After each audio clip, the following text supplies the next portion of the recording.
Hey, good morning everybody, and welcome to my third video on surviving an active shooter situation. Once again, it seems like the temperature is going down and the chances of this becoming urgently necessary information is lower than I feared it was when I started putting this series together.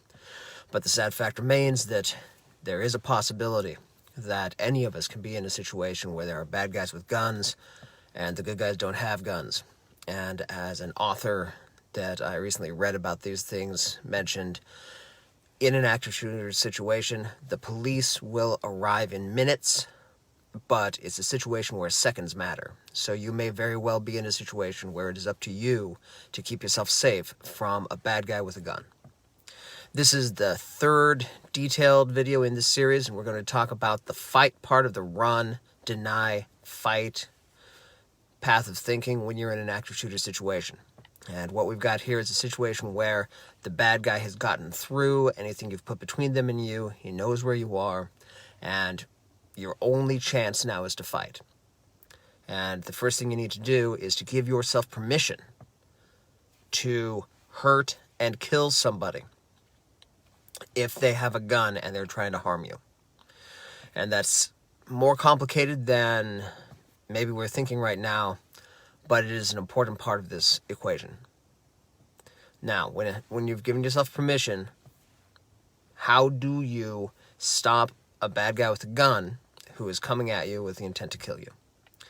And first thing is, grab a weapon, any weapon, improvised weapon, fire extinguisher, brick, long stick, a chair, a desk, a handful of paper you can throw into somebody's face and temporarily obscure their vision. So anything you can do to make yourself more dangerous, to either block their ability to see, or to distract and annoy them, or to hit them hard or cut them. Some folks that I've talked to recommend bludgeoning weapons more than they recommend cutting implements, because although it'll take a minute or so to bleed out, you can get a lot of shots fired in those last few seconds. So although it will, a bladed weapon is more likely to kill an attacker, a bludgeoning weapon, a broken arm is a broken arm. And it's very difficult to pull a trigger when you have a compound fracture of your ulna. So grab a weapon. If possible, get yourself around a corner out of line of sight and edge up close to their point of entry. And then as soon as you see a part of their body, destroy that part of their body with your weapon. If you're with people, attack as a team. Have one person assigned to the weapon and the arm holding the weapon.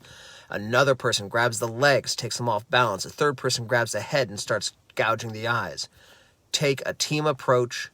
Everybody who's capable of attacking attacks all at once, overwhelmingly. Now, if there's any possibility that you're going to freeze in that moment, which is a very normal human reaction, there's nothing to be ashamed of. If that's something you're worried about or something you've experienced yourself doing in the past when you're afraid, one of the best things you can do is to breathe as it's approaching.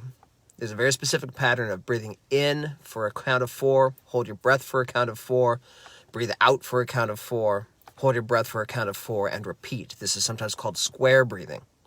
It regulates your heartbeat, it regulates your breathing rate, and reduces the load of neurochemicals that can create panic and freezing. The other thing to do is yell. A lot of people have experienced that if you yell when you're afraid or under attack and need to get moving, that yelling can get you to start moving. So, yell and attack the part of the bad guy that your team has decided is your responsibility, and keep attacking and keep hitting and keep hurting this bad guy until they are incapacitated. Now, there are legal issues associated with if you keep hurting them after they've been disabled, but until they are clearly no longer a threat, you just keep attacking. Yell, hit, grab weapons, go for the soft parts of the body, the eyes, the throat, the groin. The ears are a surprisingly tender target, especially if you hit them with a cupped hand. And keep that attack up. Again, thanks for sticking with me for this series. This is a very grim topic, but it does require grim solutions. I wish there was better news about these things, and I, more than that, wish that these conversations weren't necessary in the modern world. But thank you for sticking with us. Really appreciate it. If you haven't liked the Facebook page, gone over and subscribed to the YouTube channel, please do consider it.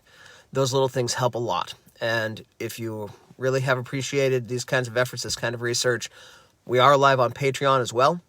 And anything you can do there helps too. Thank you, everybody. Stay safe.